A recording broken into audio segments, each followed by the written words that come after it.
Mari Bapak Ibu yang dikasihi oleh Tuhan, kita bersatu di dalam doa. Sungguh Tuhan, kami ingin agar piala hidup kami dipenuhi hanya oleh cawan Tuhan saja, agar hidup kami boleh memperkenankan Tuhan, sehingga dimanapun kami berada, kami boleh menjadi instrumen berkat. Kami ya Tuhan pada saat ini yang siap membuka, membaca, merenungkan, serta berjanji melakukan firman Tuhan. Mohon kiranya Tuhan saja yang akan bersemayam di atas pujian, penyembahan, dan juga renungan firman kami. Terima kasih ya Tuhan, kami ingin senantiasa menjadi murid yang senantiasa nyaman duduk dekat di kaki Tuhan untuk belajar kebenaran-Mu, sehingga hidup kami dari hari ke hari benar-benar seperti yang Tuhan kehendaki. Kami serahkan waktu pemberitaan firman Tuhan ini ke dalam tangan kasih-Mu. Di dalam nama Tuhan Yesus kami berdoa dan kami bersyukur. Amin. Silakan Bapak Ibu duduk kembali. Bapak Ibu yang dikasihi oleh Tuhan, Shalom. Sungguh bersyukur kepada Tuhan kalau pada hari ini, di Hari Ibu Internasional ya, kalau hari nasionalnya itu kan tanggal 22 Desember. Kalau hari ini adalah Hari Ibu Internasional ataupun Mother's Day ya. Kalau di dalam bahasa Mandarinnya adalah Shenre Mu Qingjie gitu ya. Nah, jadi saya mengucapkan selamat Hari Ibu kepada semua ibu yang ada di sini, dan tentunya bapak-bapak di sini yang mempunyai istri, selamat juga ya di sini. Kiranya boleh bersama-sama membangun rumah tangga yang baik, dan khususnya pada hari ini kita akan belajar bagaimana kehidupan seorang ibu yang setianya luar biasa, yang loyalitasnya luar biasa, yakni Ruth ya. Kita akan belajar bagaimana kesaksian hidupnya ini boleh menjadi berkat bagi banyak orang. Saya akan mengajak kita bersama-sama membaca firman Tuhan dari Ruth pasal 1, salah satu ayatnya tadi sudah dibaca oleh Bu Gembala. Saya akan mengajak kita membaca kembali dari 1 Ruth pasal 1 ayat 14 hingga ayatnya yang ke-18.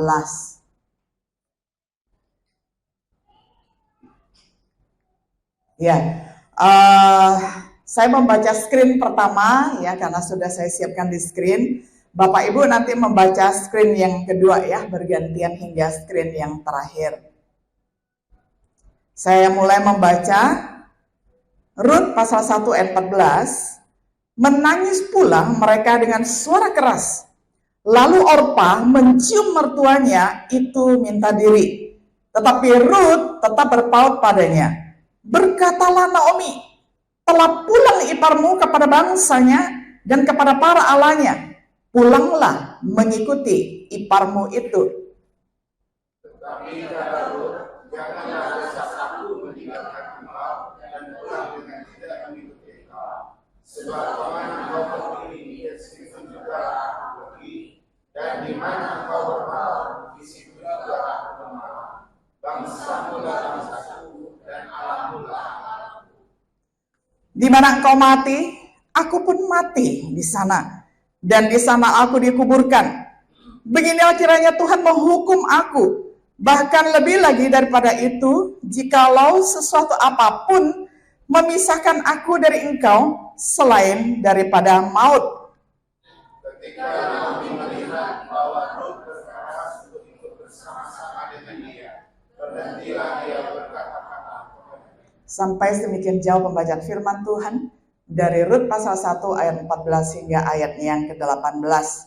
Kita melihat bahwa kitab Ruth ini berisi selingan kisah kasih yang sangat indah di antara periode ketika masa hakim-hakim memerintah di Israel. Sebelum era ada raja-raja memerintah. Nah, jadi ini adalah satu selingan yang sangat menyejukkan hati kalau kita bandingkan ya, antara periode hakim dan raja, di tengah-tengahnya itu ada kisah Ruth seperti itu.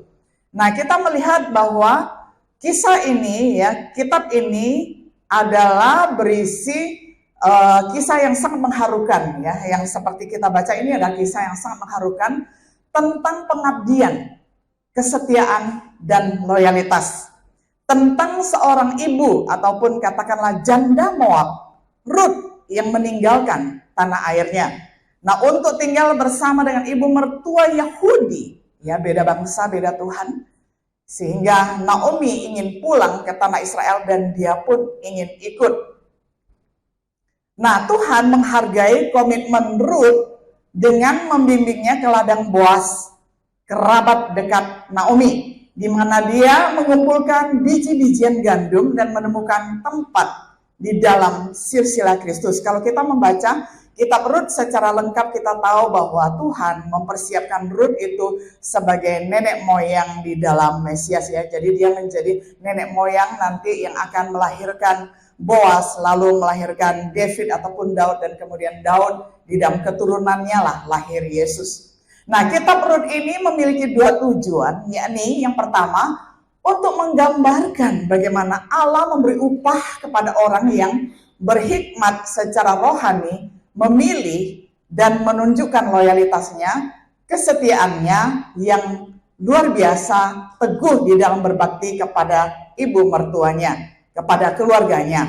Nah, untuk menjelaskan bagaimana Rut, seorang wanita Moab, akhirnya menjadi nenek moyang Daud yang melahirkan Mesias, kita bisa membaca Rut pasal 4 dan kemudian kita bandingkan dengan Matius 1 ayat 5-6. Nah, kita melihat latar belakang dari kisah Rut ini adalah adanya malapetaka di Moab, ya. Kita melihat kalau di dalam Rut 1 pasal 1 ayat 1, ya. Pada zaman hakim-hakim sebelum periode raja di Israel, ada kelaparan melanda tanah Yehuda. Ya, kita tahu bahwa ini adalah tanah leluhurnya Mesias, ya, karena Yesus berasal dari suku Yehuda.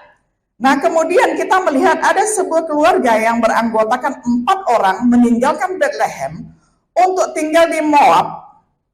Dan kemudian Bethlehem ini sendiri kita tahu itu adalah berarti rumah roti. Namun pada saat itu mengalami kelaparan sehingga mengungsilah satu keluarga yang berjumlah 4 orang ini. Nah, kita melihat bahwa Moab itu adalah negara yang terletak di sebelah timur Laut Mati.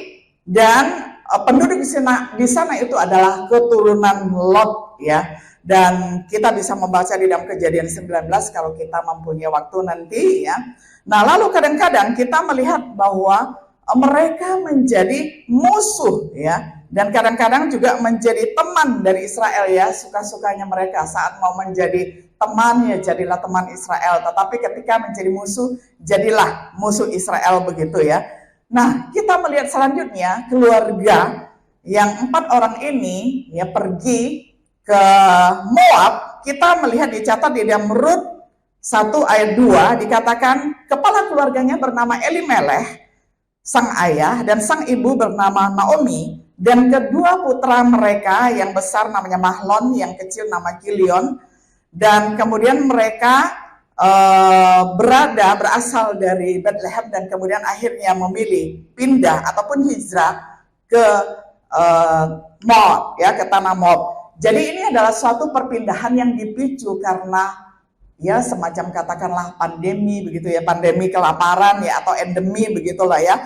Nah, mungkin menunjukkan kurangnya iman pada Tuhan sehingga membuat persediaan makanan menjadi berkurang, sehingga persediaan ketika anak-anak mereka ingin makan menjadi tidak ada makanan, dan akhirnya mereka dicap sebagai orang yang terpinggirkan ataupun orang yang miskin, ya, sampai tidak ada makanan.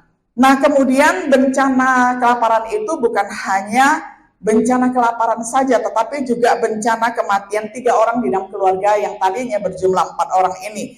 Yakni Elimelech yang meninggal dunia, lalu meninggalkan Naomi sebagai seorang janda dengan 2 putra. Nah, tradisi tafsiran Rabi menyatakan bahwa kematiannya itu adalah hukuman atas keserakahannya telah meninggalkan tanah airnya. Nah, tapi ini adalah tafsiran tradisi, ya. Nah, tetapi Alkitab secara tersurat tidak mengatakan demikian. Nah, lalu selanjutnya kita juga melihat selain kepala keluarga sudah meninggal dunia, 2 putranya yakni Mahlon dan Kilion menikahi perempuan Moab. Mahlon menikahi Rut, sedangkan Kilion menikahi Orpa. Disebutkan di dalam Rut 4 ayat yang ke-10. Nah, perkawinan seperti itu dengan wanita Moab sebenarnya sangat terlarang karena di latar belakangi larangan orang Amon atau Moab masuk sebagai jemaat Tuhan Bisa dibaca latar belakangnya di dalam Ulangan 23, kemudian di 1 Raja-Raja, dan kemudian di Nehemia.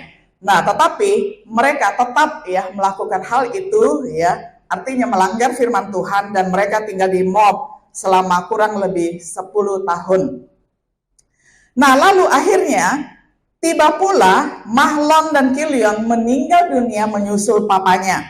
Nah, tradisi para rabi sekali lagi menyatakan itu karena mereka meninggalkan Yehuda akibat pernikahan mereka yang terlarang itu. Meninggalkan Naomi sebagai seorang janda dan tidak memiliki anak, dan bahkan juga tidak memiliki cucu yang terima dia sebagai penghakiman ilahi terhadap dirinya. Nah, jadi tafsir Rabi mengatakan bahwa memang Naomi ini sekeluarga menerima hukuman karena pergi dari tanah Yehuda ya, tinggal di negeri yang terlarang yakni Moab. Nah, kemudian seorang yang bernama Baxter ya, seorang penafsir, berpendapat bahwa Elimelek dan anak-anaknya pergi ke Moab untuk mencari roti. Sebaliknya mereka menemukan kuburan. Jadi ini adalah tragis sekali ya. Mereka mau mencari kehidupan tetapi menemui kematian begitu. Nah, karena putus asa kematian dari suami dan kedua putranya, Naomi memutuskan untuk kembali ke tanah airnya. Nah, disinilah kita melihat kesetiaan untuk kembali ke Yehuda. Jadi ini adalah kesetiaan bertanah air begitu ya, karena dia Naomi berasal dari tanah Yehuda, dia ingin kembali ke tanah Yehuda setelah kehilangan keluarganya, anggota keluarganya, suaminya, kemudian kedua putranya. Nah, Naomi memilih untuk kembali ke rumah ya, jadi dia kembali ke rumah, ke tanah airnya di Bethlehem di tanah Yudea. Jadi bala kelaparan di Yehuda pada waktu itu sekitar 10 tahun lewat sudah juga berakhir, dan Tuhan akhirnya memberi mereka roti ya. Jadi sudah mendengar kabar bahwa di Bethlehem tidak kelaparan lagi, sudah ada roti ya, sudah bisa makan. Nah, kemudian kita melihat bahwa Naomi hendak mengadakan perpisahan begitu ya dengan kedua menantunya, yakni Naomi mendorong menantunya untuk tetap tinggal di Moab. Saat mereka di dalam perjalanan untuk pergi, Naomi ini mendorong mereka, dua orang yakni Orpa dan Ruth, untuk kembali ke rumah ibu mereka begitu ya. Nah, tetapi Naomi berdoa menurunkan berkat Tuhan atas mereka sebelum mereka berpisah. Jadi Naomi berdoa berkat ya, agar berkat Tuhan itu turun di atas mereka, yakni Orpa dan Ruth. Nah, kemudian memperlakukan mereka dengan baik karena kebaikan mereka kepadanya. Sehingga mereka untuk mencari rumah ya, mencari tempat beristirahat begitu, atau mencari masa depan lah dengan menikah lagi dengan pria lain begitu ya. Jadi jangan menjanda selamanya begitu ya. Nah, Ruth memberikan penghiburan sehingga kesedihan walaupun ditunjukkan dengan berurai air mata begitu ya, tetapi itu adalah tanda kasih sayang yang sangat besar kepada kedua menantunya, yakni Ruth dan Orpa. Nah, kita melihat awalnya kisah ini ya, kedua menantu perempuan itu ingin pergi bersama Naomi, tetapi kita melihat bagaimana cara Naomi juga mempertahankan bahwa jangan ikut saya yang sudah tua, begitu katanya ya. Kalian pulang saja ke kampung halaman kalian, kepada Allah kalian, dan juga kepada orang tua kalian, kembali ke rumah kalian ya, kembali ke bangsa kalian. Dan Naomi cukup menghargai mereka ya, dengan kasih sayang dari kedua menantunya ini, sehingga Naomi berusaha untuk menghalangi mereka untuk ikut pergi ke kampung halamannya, yakni tanah Yehuda. Dia tidak memiliki anak laki-laki yang ditawarkan. Jadi bayangkan sampai Naomi mengatakan kalau dia bisa mempunyai anak lagi ya, anak laki-laki, masakan kalian ingin menunggu anak laki-laki saya yang bayi kemudian bertumbuh menjadi besar lalu menikah dengan engkau begitu ya. Jadi dia mengatakan dengan sangat logis pemikirannya seperti itu.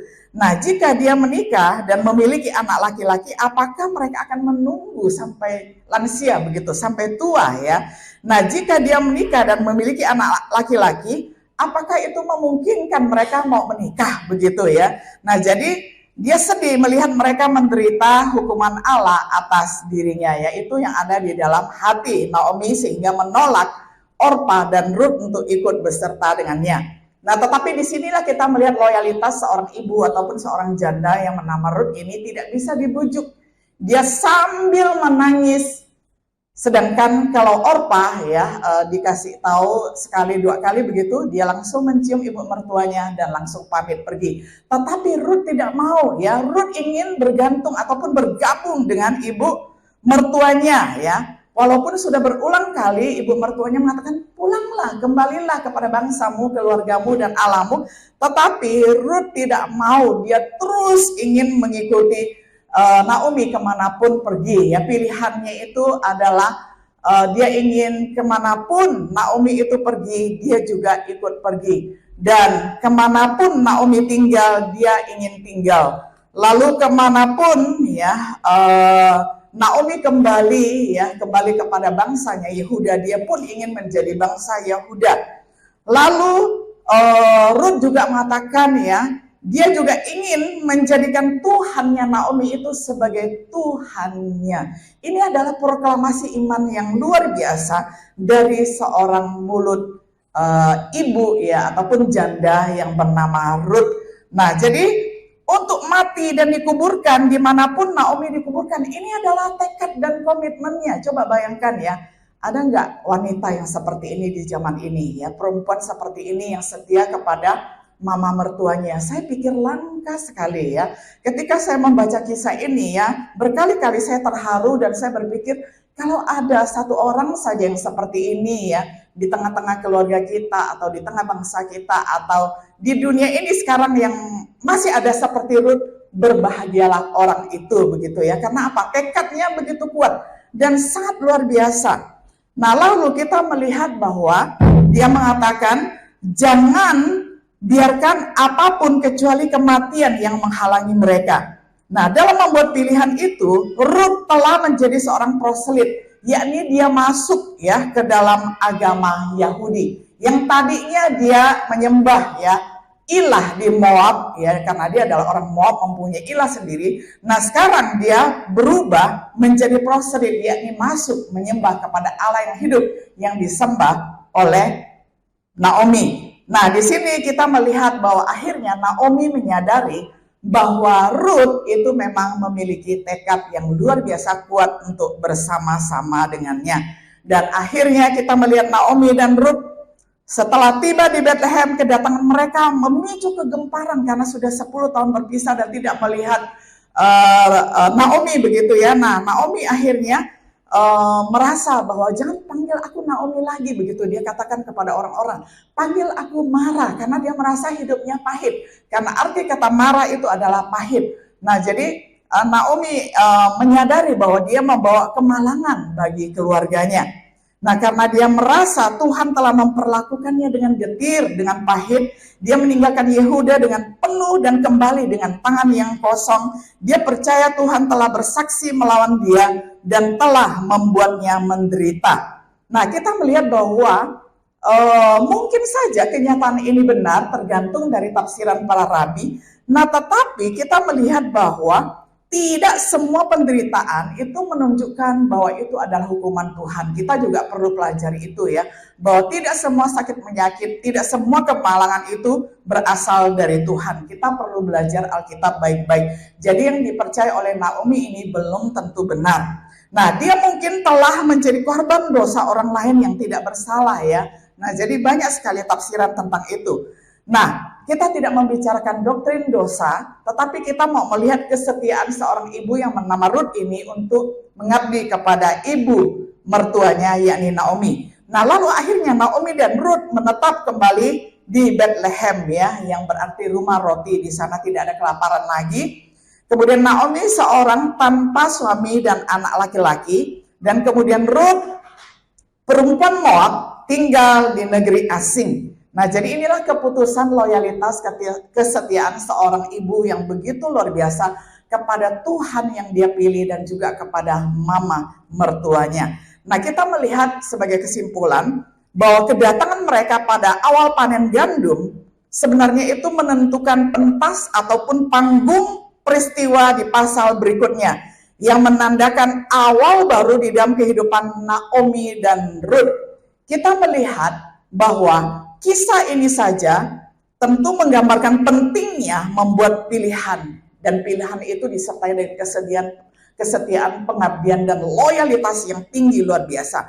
Pilihan datang dengan konsekuensi, terkadang baik, terkadang buruk. Elimelek dan putranya membuat pilihan, dan kita melihat kisah ini berakhir dengan tampaknya ada satu perubahan yang baik ya. Kalau dikatakan di dalam film itu adalah happy ending ataupun happy end, karena di akhir dari kehidupan dan kisah yang sangat penuh dengan kepahitan ini, akhirnya kita melihat terkadang pemilihan ataupun pilihan antara yang baik dan lebih baik itu ada baiknya memilih yang lebih baik ya. Kadang-kadang kita diperhadapkan dengan pilihan bukan antara yang benar atau salah, tetapi antara yang baik dan yang lebih baik, begitu ya.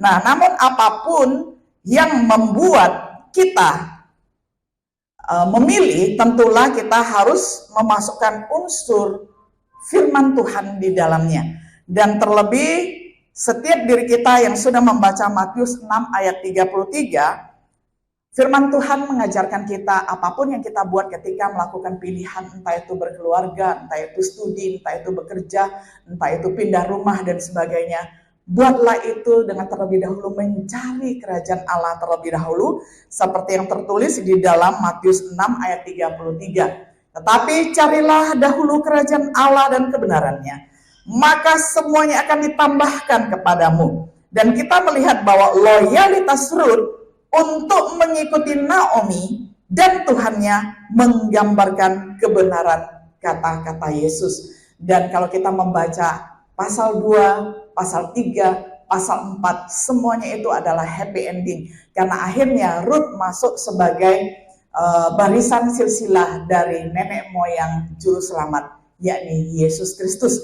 Ketika akhirnya dia menikah dengan Boas, dan kemudian dari pernikahan itu melahirkan Isai, lalu Isai melahirkan Daud, dan Daud memiliki keturunan melahirkan Mesias. Nah, jadi nama Ruth dimasukkan ke dalam nenek moyang Yesus Kristus. Ini adalah pilihan yang tentunya bukan berasal dari rasio manusia sendiri, tetapi adalah karena mendahulukan Tuhan yang hidup, mendahulukan Tuhan yang memimpin. Jadi setiap rencana biarlah kita bawa kepada Tuhan, sehingga dengan demikian maka landasan kita berpijak untuk meletakkan kesetiaan, pengabdian, dan loyalitas kita itu tidak rapuh, melainkan itu adalah pijakan yang kokoh, sehingga dengan demikian masa depan kita pasti terjamin. Nah, kiranya kita di sini yang pada hari ini memperingati Hari Ibu, kita boleh menjadi ibu yang hebat seperti Ruth dan juga seperti Naomi yang sangat setia kepada satu dengan yang lainnya. Sehingga dengan demikian kita boleh menjadi teladan-teladan, menjadi pilar-pilar di dalam keluarga kita masing-masing, kemudian menjadi alat berkat Tuhan di gereja,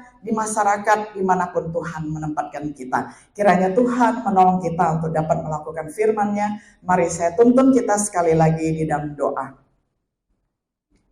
Bapa, kami bersyukur dan berterima kasih karena Tuhan baik kepada kami. Di hari Mama ataupun di Hari Ibu Internasional, Tuhan mengajarkan kami melalui kesetiaan, melalui loyalitas seorang ibu yang bernama Ruth. Sehingga dengan demikian kami boleh meneladani akan kasih setianya kepada Tuhan dan juga kepada keluarganya. Sehingga dengan demikian bukan saja kami boleh menjadi orang-orang yang langka, tetapi kami boleh menjadi orang yang seturut dengan firman Tuhan. Walaupun orang yang seperti itu memang sangat jarang ada, sangat langka di dunia ini. Tetapi kalau kami mau taat, kami pasti ada di sekitar keluarga kami. Kami pasti ada di sekitar bangsa kami yang mengabdi kepada Tuhan dan kepada keluarga kami yang terkasih. Terpujilah namamu ya Bapa di surga. Di dalam nama Tuhan Yesus Kristus kami sudah berdoa dan bersyukur. Amin.